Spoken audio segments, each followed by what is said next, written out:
दुनिया भर में जितने भी हमारे पाकिस्तानी क्रिश्चियन भाई हैं उनको ईस्टर की मैं मुबारकबाद पेश करना चाहता हूँ और उनके लिए हम दुआ गो हैं कि ये उनके लिए बाबरकत हो। इसके बाद जो अहम इशू है वो मैं थोड़ा उस पर आ जाऊँ। हुकूमत सिंध की जानिब से जो रमज़ानुल मुबारक के बाबरकत महीने में महंगाई के इस तूफ़ान में जो आटे की ख़रीदारी की मद में सब्सिडी सिंध की आवाम को दी जा रही है, उसका तो लेटेस्ट फिगर्स मैं आपको साथ शेयर करना चाह रहा हूँ। अभी तक जो है 29,36,355 लोग जो है वो विड्रॉ करवा चुके हैं, जो उनको हबीब बैंक के ज़रिए पर फैमिली को 2-2 हज़ार रुपये दिए जा रहे हैं आटे की ख़रीदारी की मद में।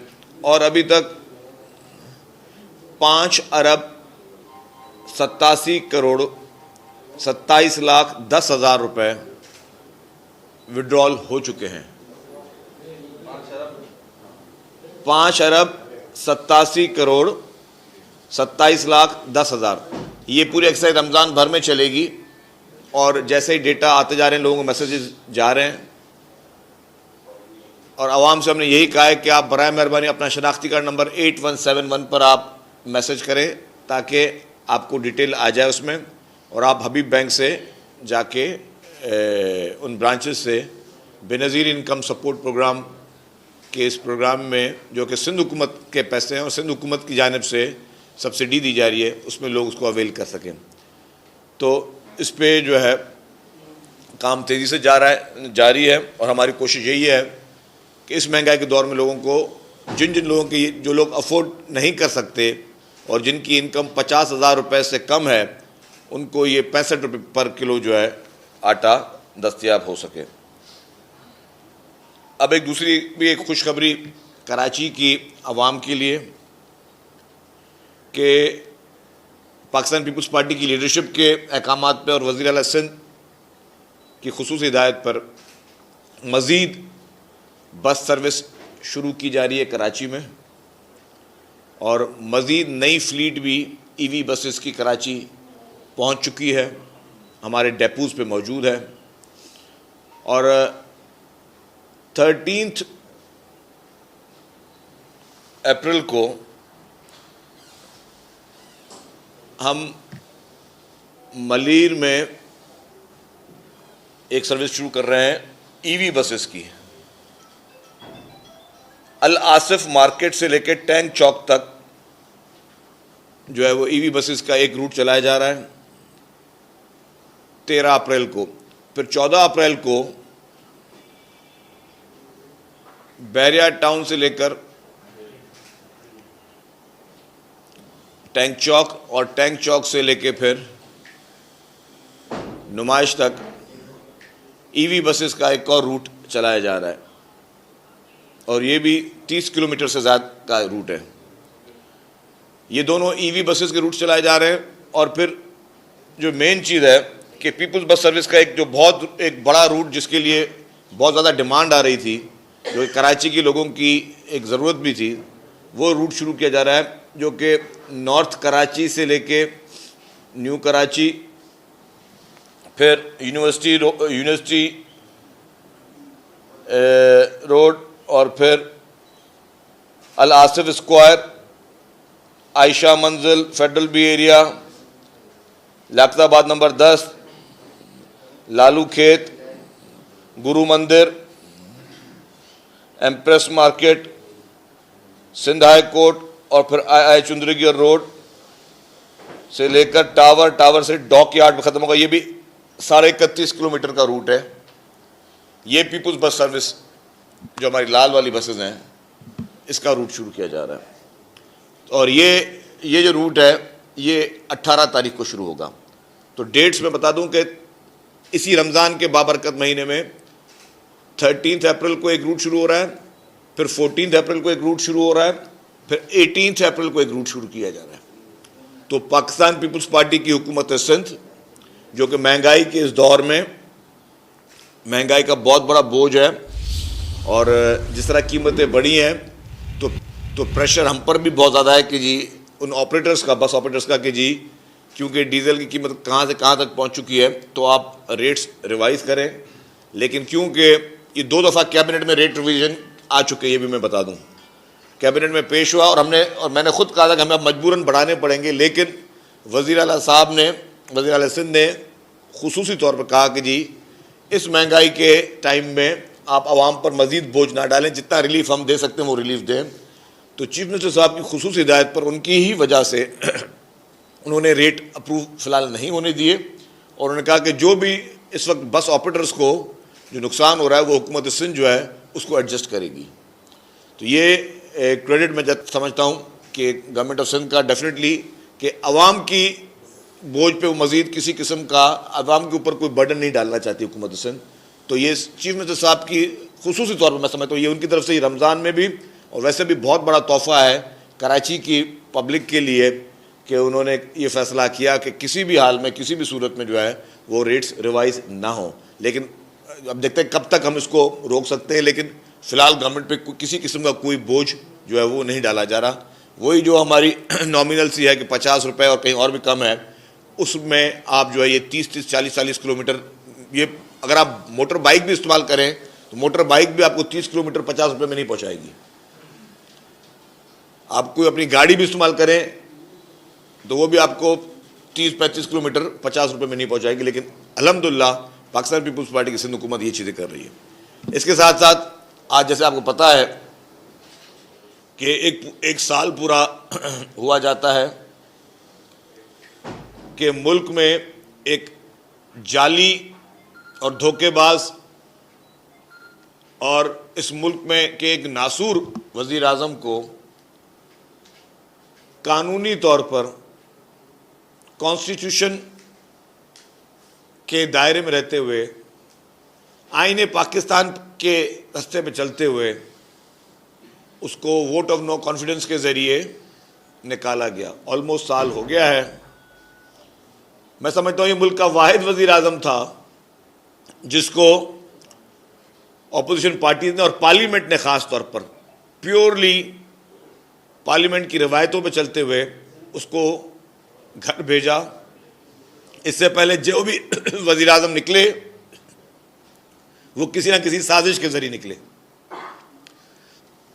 सॉरी, लेकिन ये वाहिद वज़ीर आज़म है जिसको पार्लियामेंट ने आइन के दायरे में रहते हुए निकाला।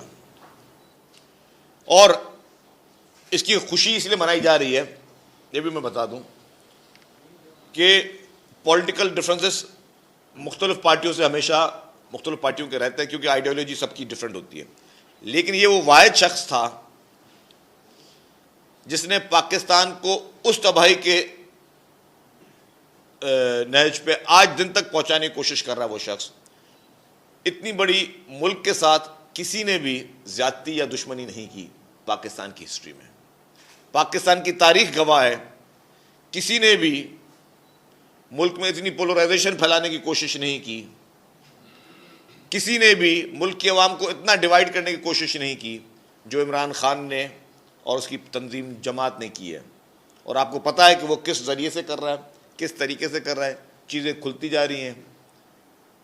उसकी वजह से आज मईशत एक बहुत ज़्यादा प्रेशर का शिकार है।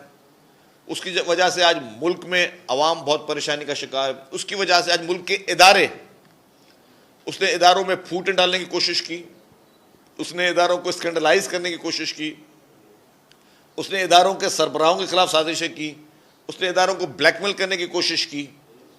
और इमरान खान ने, जो कि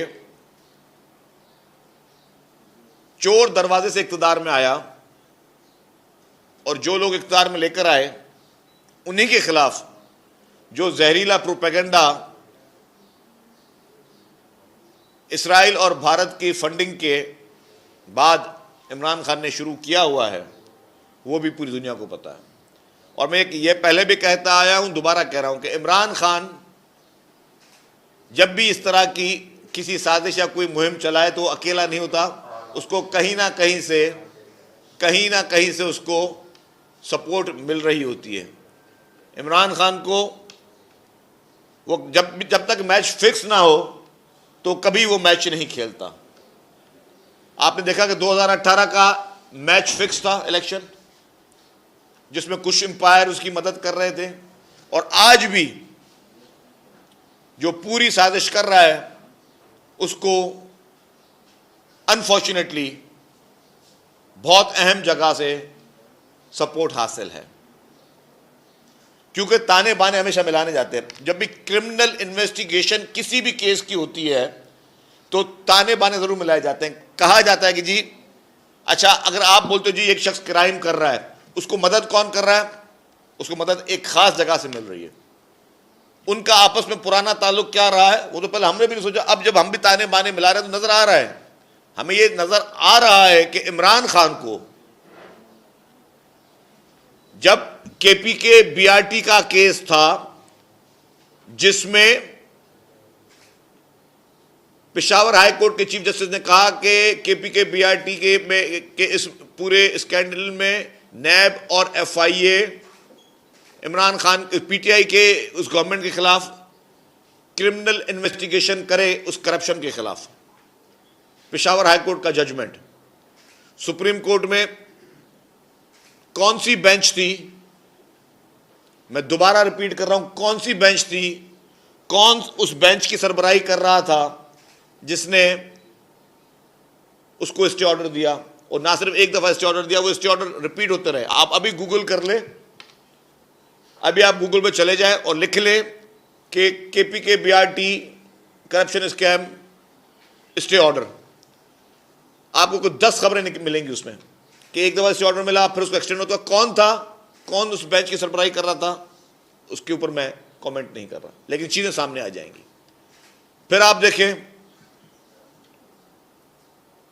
जब ये कासिम सूरी, आप आज इलेक्शन कमीशन पे इल्जाम लगाते हैं कि इलेक्शन कमीशन अपना काम नहीं करती। इलेक्शन कमीशन जब काम करती तो आप उसको इलेक्शन कमीशन को काम करने देते नहीं है। इलेक्शन कमीशन ने कहा कि कासिम सूरी की इलेक्शन को नल एंड वॉइड किया उन्होंने कहा यहां पे दोबारा इलेक्शन होगी। जब इलेक्शन कमीशन का फैसला आ गया तो उसको सुप्रीम कोर्ट से उस डिसीजन को स्टे ऑर्डर मिलता है। अब चेक कर लें कि वो स्टे ऑर्डर कौन सी बेंच ने दिया है। आप फिर गूगल कर लें कि कासिम सूरी को स्टे ऑर्डर जो मिला है, पता चल जाएगा कौन सी बेंच है, कौन उसकी सरबराही कर रहा है। इस तरह पूरी सीरीज है ये पूरी सीरीज है जो बताती है। इस तरह के 10 जजमेंटें आपको मिलेंगी और शायद ये 60-70 जजमेंट्स आपको मिल जाएं इस तरह की, कि कौन से वो मखसूस लोग हैं जो उसके गैर आईनी गैर कानूनी काम में उसकी मदद कर रहे हैं। क्योंकि ये सिर्फ पॉलिटिकल डिसीजन नहीं है, ये सिर्फ सियासी लाइकिंग डिसलाइकिंग नहीं है कि ठीक है अगर कोई मौजूद जज साहब पीपुल्स पार्टी को पसंद नहीं करते, किसी और जमात को पसंद नहीं करते, लेकिन सिर्फ वो पीटीआई को पसंद करते हैं। आप पसंद कर सकते हैं, हो सकता है आपके पास कोई प्रेशर हो, कोई आपके घर पे कोई प्रेशर हो, किसी और किस्म का प्रेशर हो कि आप चाहते हो कि नहीं जी आपको इमरान खान साहब को वोट करना है, हो सकता है किसी के भी घर पे ही हो सकता है। लेकिन क्या उसमें उस पसंद और नापसंद के जोर पर आप किसकी करप्शन छुपाने में उसके साथ आप मददगार या सहूलतकार साबित हो सकते हैं? क्योंकि ये ओपन एंड शट केस था, ये सियासी केस नहीं था, ये सियासी मुकदमा नहीं था। केपीके बीआरटी पूरी पीटीआई को एक्सपोज करने के लिए काफी है। और उसकी जो फाइंडिंग्स थी, चीफ मिनिस्टर इंस्पेक्शन टीम जो कि खैबर पख्तूनख्वा की चीफ मिनिस्टर के अंडर काम करती थी, उसने कहा कि 7 अरब रुपए के तो सिर्फ किकबैक्स लिए हैं परवेज खटक और पूरी उसकी काबीना ने, 7 अरब रुपए के किकबैक्स। और पेशावर हाईकोर्ट कहती है कि इसकी इन्वेस्टिगेशन करो। पेशावर हाईकोर्ट ने यह नहीं कहा कि परवेज खटक को अरेस्ट करो या इमरान खान को अरेस्ट करो। पेशावर हाईकोर्ट ने कहा कि इसकी क्रिमिनल इन्वेस्टिगेशन करो, और नैब और एफआईए दोनों को कहा। तो किस बिना पर, मैं सवाल पूछता हूं, कि सुप्रीम कोर्ट ने कहा कि नहीं करो, उसको इन्वेस्टिगेट नहीं करो? इसकी कोई जस्टिफिकेशन है कि आपने एक दफा स्टे ऑर्डर दिया, दूसरी दफा दिया, आपने एक्सटेंड कर दिया स्टे ऑर्डर, क्यों? पाकिस्तान की हिस्ट्री में मैं कहता हूं कोई एक पॉलिटिकल पार्टी ऐसी दिखा दे हमें जिसने किसी भी मुकदमे में उसने कहा कि जी हमें स्टे ऑर्डर दिया जाए, हमारे खिलाफ इन्वेस्टिगेशन ना की जाए। मैं तो कहता हूं हर कोई कहे कि जी मेरी इन्वेस्टिगेशन करो, और ताकि दुनिया के सामने कोई कालक वो साफ हो जाए कि जी मैं गुनहगार हूं या मैं कसूरवार हूं या नहीं हूं। लेकिन वाहिद जमात थी इमरान खान की जिसने कहा जी हमारे खिलाफ क्रिमिनल इन्वेस्टिगेशन नहीं करो, और ये वाहिद जमात थी जो कि फॉरेन फंडिंग केस में भी इन्होंने स्टे ऑर्डर लिए कि हमारे खिलाफ किसी किस्म की कोई क्रिमिनल इन्वेस्टिगेशन ना की जाए। इसको डिले करते रहे, 6 साल तक डिले करते रहे।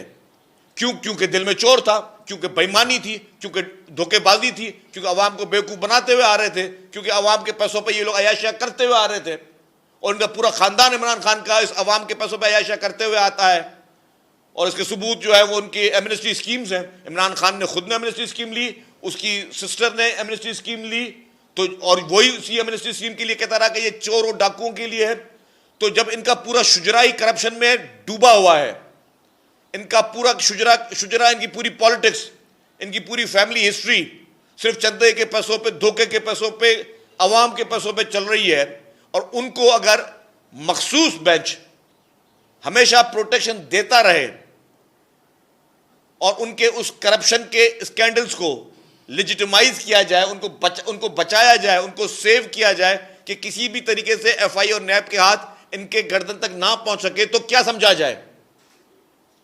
सवाल यह है कि क्या समझा जाए, और उस पर ओपन डिबेट क्यों नहीं की जाती?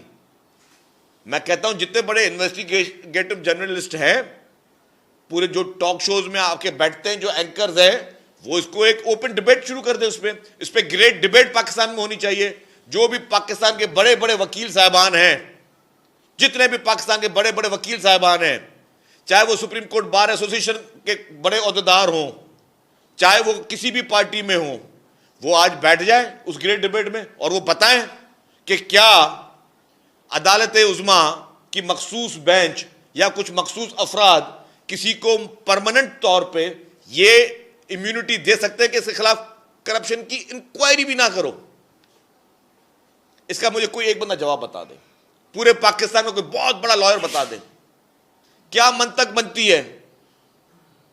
कुछ बड़े लॉयर हमारी पार्टी में भी हैं, कुछ बड़े लॉयर मुख्तलिफ पार्टी में। सबसे सवाल पूछता हूं कि आप सब अपनी अपनी राय दें कि क्या इमरान खान को जिस तरीके से मखसूस बेंच की जानिब से इस तरह की रियायतें दी गई, या मखसूस लोगों की तरफ से उसको सादिक अमीन के जाली सर्टिफिकेट दिए गए, क्या ये आइन और कानून के मुताबिक दिए गए या इखलाक के मुताबिक दिए गए? क्या इखलाकी मदें या कानूनी मदें ये कहती है कि जी किसी के खिलाफ इन्वेस्टिगेशन ना की जाए, और ना करने का जवाब क्या है? क्या किसी को पर्सनली लाइक या डिसलाइक करने के कंडीशन पे आप किसी को इतनी बड़ी रियायतें दे सकते हो? ये एक सवालिया निशान है, और मैं कहता हूं इस पर ग्रेट डिबेट हो, इस पर, ताकि नौजवान नस्ल को पता चले कि कौन सही है कौन गलत है। सिर्फ सोशल मीडिया पे ट्रेंड्स बनाने पे, मुखालफों को गालियां देने पे, मुखालफों को निशाना बनाने पे अगर आप परसेप्शन क्रिएट करना चाहते हैं तो ये नहीं चलेगा इस मुल्क में। इस मुल्क में चलेगा, अब हकीकतें चलेंगी, अब हकायक चलेंगे, अब दलीलें चलेंगी, अब दलाइल चलेंगे। ये नहीं हो सकता कि आप सिर्फ किसी को गाली देकर किसी को गलत साबित कर सको, या प्रोपेगेंडा के जरिए, जाली प्रोपेगेंडा के जरिए। आज अगर 10 आदमी है तो 10 आदमी किसी की ट्रोलिंग करके, किसी के खिलाफ गलत बात करके बोल लीजिए कि हम ठीक है। नहीं, अब अगर फैसले होंगे तो वो दलाइल के साथ होने चाहिए, वो हकायक के साथ होने चाहिए, और ये सवाल पूछा जाए, जरूर पूछा जाए कि किस बिना पे आपने उसको इस तरह की इम्यूनिटी दी। कासिम सूरी को इलेक्शन कमीशन ने पूरे प्रोसीजर को कंप्लीट किया, और वो इलेक्शन कमीशन इमरान खान के दौर का मौजूद था। इलेक्शन कमीशन वो वही इलेक्शन कमीशन था जिसने इमरान खान के को जाली तरीके से, उसमें वो भी मददगार साबित था उस दौर में। उसने कहा कि कासिम सूरी को डिस्क्वालीफाई किया जाए, और डिस्क्वालीफाई किया उन्होंने कहा कि यहां पर नए इलेक्शन होंगे। उस मखसूस बेंच ने उसको स्टे ऑर्डर दिया। मतलब इसके कोई जवाब बनता है कि आप किसी इदारे को काम कराना, तो आप इतना इमरान खान के इश्क में आप अंधे हो जाओ, आप इमरान खान की मोहब्बत में इतने अंधे हो जाओ कि आप तमाम कवानीन को नरम कर दो उसके लिए, हर चीज उसके लिए आप जो है वो उसके लिए आसान कर दो। और आज भी क्या कोशिशें की जा रही है। पाकिस्तान पीपुल्स पार्टी इलेक्शन की कोई भी डेट हो उसके लिए तैयार है। पाकिस्तान पीपुल्स पार्टी ने पंजाब में इलेक्शन के लिए अपने बोर्ड तश्कील दिए और बोर्ड ने अपनी मीटिंग की, उन्होंने अपने फैसले रिजर्व किए, सब चीजें पीपुल्स पार्टी की तरफ से तैयारी मुकम्मल है। इलेक्शन से पाकिस्तान पीपुल्स पार्टी नहीं भाग रही है। जो चीज एक सवालिया निशान है वो क्लियर ये है, जो तरीक़ेकार इख्तियार किया जा रहा है गैर आईनी तरीके से, गैर कानूनी तरीके से, जिस तरीके से अक्सरियती राय और बेंचेस को अक़लियत में तब्दील करने की कोशिश की जा रही है, या ये कोशिश की जा रही है कि जिसके हाथ में लाठी है वो अपनी ताकत दिखाएगा। पाकिस्तान पीपुल्स पार्टी इदारों से टकराव नहीं चाहती और ना कभी पाकिस्तान पीपुल्स पार्टी ने इदारों से टकराव किया है। आज भी जो हम बात कर रहे थे कि शहीद जुल्फ़िकार अली भुट्टो साहब के केस के लिए पीपुल्स पार्टी तो कहती आई हुई है, कहती रही है। आज भी चीफ जस्टिस बंदयाल साहब डे टू डे हेयरिंग करें। बाकी मुकदमात में तो आप कहते हैं जी 3 महीने में फैसला सुनाया जाए, 2 महीने में फैसला सुनाया जाए, 1 महीने में फैसला सुनाया जाए। आप डायरेक्शंस देती है सुप्रीम कोर्ट मुकदमात में, तो क्यों नहीं शहीद जुल्फ़िकार अली भुट्टो साहब के जुडिशियल मर्डर के उस केस में जिसमें रेफरेंस आया हुआ है उसमें आप टाइम देते कि 1 माह में केस सुनाया जाए? क्यों नहीं शहीद मोहतरमा बेनज़ीर भुट्टो साहिबा का केस जो कि पिंडी हाई कोर्ट में, उसके लिए आप ये डायरेक्शन देते हैं कि 1 महीने में इसको सुनाया जाए इस केस का फैसला? क्योंकि वो आपकी प्रायोरिटी नहीं है, आपकी प्रायोरिटी सिर्फ एक है, वो इमरान खान प्रायोरिटी है आपकी। आप लोग समझते हो बस किसी भी तरीके से आप उसके मकासद क्या है, पीछे थ्योरी क्या है वो मुझे नहीं पता, और इस थ्योरी के पीछे कौन है, हमारा मुल्क है गैर मुल्क है, खुदा न खासा वो मुझे नहीं पता। लेकिन एक घिनौनी साजिश जरूर है इस मुल्क के खिलाफ, इस कौम के खिलाफ, और उस शख्स को इस वक्त अनफॉर्चुनेटली रास्ता देने की कोशिश की जा रही है जिससे इस मुल्क को की तारीख में मुल्क को कभी इतना डिवाइड नहीं हुआ जो उसने डिवाइड करने की कोशिश की है, जो इसने इस मुल्क के लोगों के साथ जाती करने की कोशिश की है, जो इसने इस मुल्क की इकॉनमी को तबाह किया है। इसकी पोलराइजेशन में इसने घर में भाई को भाई से लड़ाने की कोशिश की है, इसने खानदानों में झगड़े करवाने की कोशिश की है। यह पाकिस्तान की हिस्ट्री में नहीं हुआ, लेकिन हम सब ने, मीडिया ने, पॉलिटिकल पार्टीज ने, तमाम इदारों ने मिलजुल कर हमें इस मुल्क को मजबूत करना है, मुल्क के इदारों को मजबूत करना है, मुल्क की जमहूरियत को मजबूत करना है, मुल्क के पार्लियामेंट को मजबूत करना है। अब पार्लियामेंट्री करारदादों पर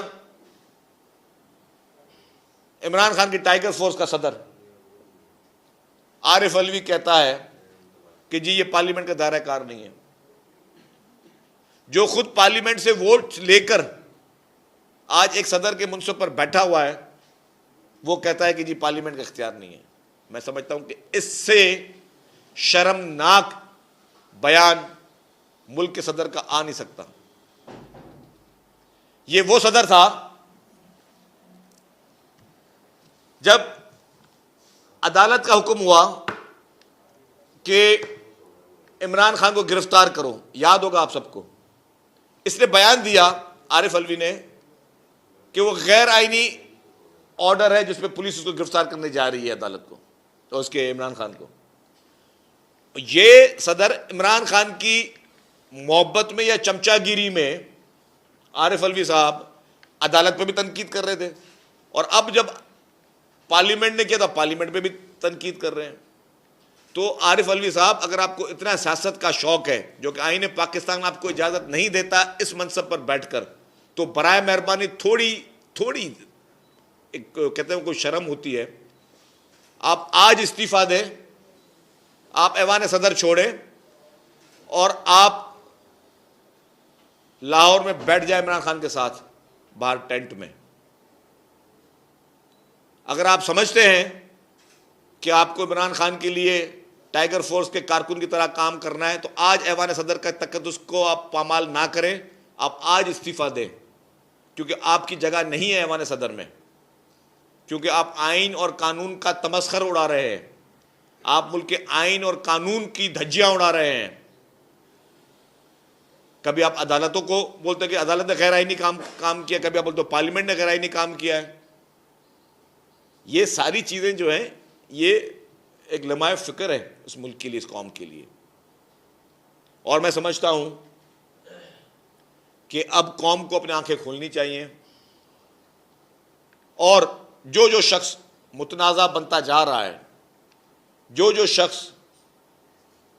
इस गैर आईनी इक़दामात में इमरान खान के गैर कानूनी कामों में उसकी मदद कर रहा है, उन सबको अपनी पोजीशन वाज़े करनी चाहिए।